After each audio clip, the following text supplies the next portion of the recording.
Hello and welcome to a new vlog.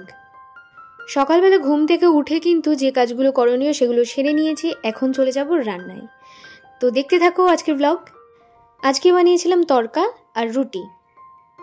সত্যি বলতে আমি তড়কাটা খুব ভালোই বানাই, আমি নিজেই বলছি, আর বেশ ধাবা স্টাইলেই বানাই। তো সেটারও রেসিপি আমি শর্টসে দিয়ে দেবো। রান্নাবান্না হয়ে গেছে, খাওয়া দাওয়া হয়ে গেছে, এখন আর রান্না নেই। তার কারণ আমার ওভেনটা একটু প্রবলেম করছিল, তো একজন এসছেন, উনি আমার ওভেনটা ঠিক করছেন। ঠিক হয়ে গেলে তারপরে যাব দুপুরের রান্নায়। উনি কিন্তু বেশ ভালো করে সার্ভিসিং করে দিয়েছেন। ঠিক করার পর মনে হচ্ছে যেন এখন আরও ভালো জ্বলছে। সব কাজ শেষ, এখন আমি একটু রেয়াজে বসবো, তারপরে তোমাদের সঙ্গে আবার কথা হচ্ছে। বাইরের ওয়েদারটা কিন্তু বেশ ভালো ছিল, একদম ঝলমলে রোদ উঠেছিল। বাইরে গিয়ে কিছুক্ষণ বসেও ছিলাম। আমি কিন্তু আবারও বলে দিই যে আমি একদমই প্রফেশনাল ব্লগার নই, ওই টুকটাক কিছু করি, চেষ্টা করছি। তো আমি সেই একদম সুন্দর করে পরপর ক্লিপস একেবারেই দেখাতে পারবো না অত সুন্দরভাবে, বাকিরা যেভাবে দেখায়।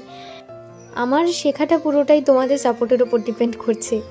আমার কি ভুল ভ্রান্তি সেটাও যদি তোমাদের চোখে পড়ে তোমরা অবশ্যই কমেন্ট করে জানাবে, সেগুলো আমি শুধরে নেওয়ার চেষ্টা করব।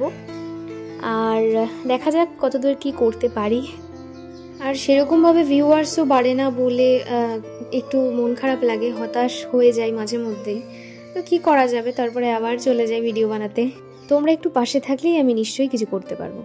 দুপুরে রান্নাটা বসাবো বলে সব কিছু একটু রেডি করছিলাম, আর ভালো করে ডেকোরেট করছিলাম, তার কারণ শর্টসে ভিডিও দিতে হবে, তাই জন্য একটু শ্যুটও করতে হবে। বানিয়েছিলাম চিংড়ি দিয়ে পেঁয়াজ দিয়ে দারুণ একটা রেসিপি আমি বানাই, তো সেটা দেওয়া আছে, তোমরা একটুখানি দেখে নিও। আর কি বানিয়েছিলাম এগুলো দিয়ে সেটা কিন্তু ভিডিওতে আসছে সামনে শর্টসে। তো দুপুরে খাওয়া দাওয়া করে একটু রেস্ট নিয়ে বাইরে চলে এসেছি। জামা কাপড় তুলতে হবে, গাছগুলোতে একটু জল দিতে হবে। এই গাছগুলো আমার বাইরে রাখা আছে, মানে বাইরে বারান্দার উপরে। ঘরের মধ্যেও কিছু গাছ আছে আর বাইরেও কিছু গাছ আছে, সেগুলোও তোমরা দেখতে পাবে। এর আগেও আমি হয়তো শর্টসে দেখিয়েছি, তো চলো আজকে আরেকবার একটু দেখিয়ে নিই। হ্যাঁ,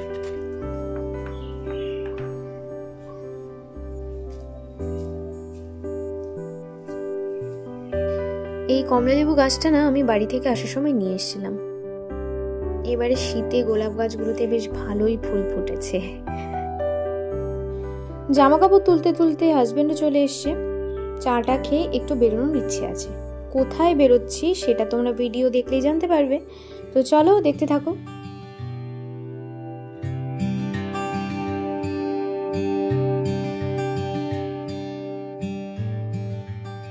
এদিকে কিন্তু ঠান্ডা অনেকটাই কমে গেছে, তাই জন্য খুব লাইট একটা সোয়েটার পরে বেরিয়ে পড়েছি। এই 2-3 মাস দুজনেই খুব ব্যস্ত ছিলাম। আমার পরীক্ষা ছিল আর ওরও কাজ ছিল, তাই জন্য দুজনে সময় নিয়ে সেভাবে কোথাও একটু ঘুরতে বেরোনো হয়নি। আর শপিং তো একদমই বন্ধই ছিল।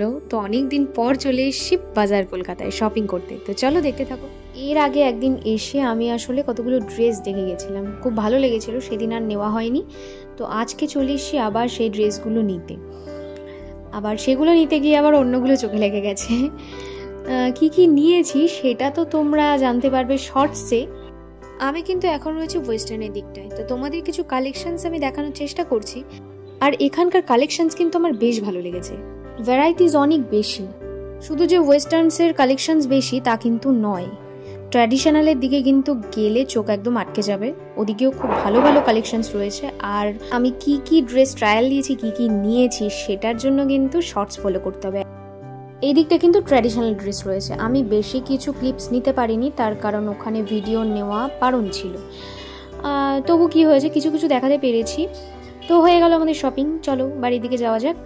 ভিডিওটা ভালো লাগলে কিন্তু অবশ্যই একটা লাইক করে দিও, আর সাবস্ক্রাইব করতে একদম ভুলো না। চলো টাটা।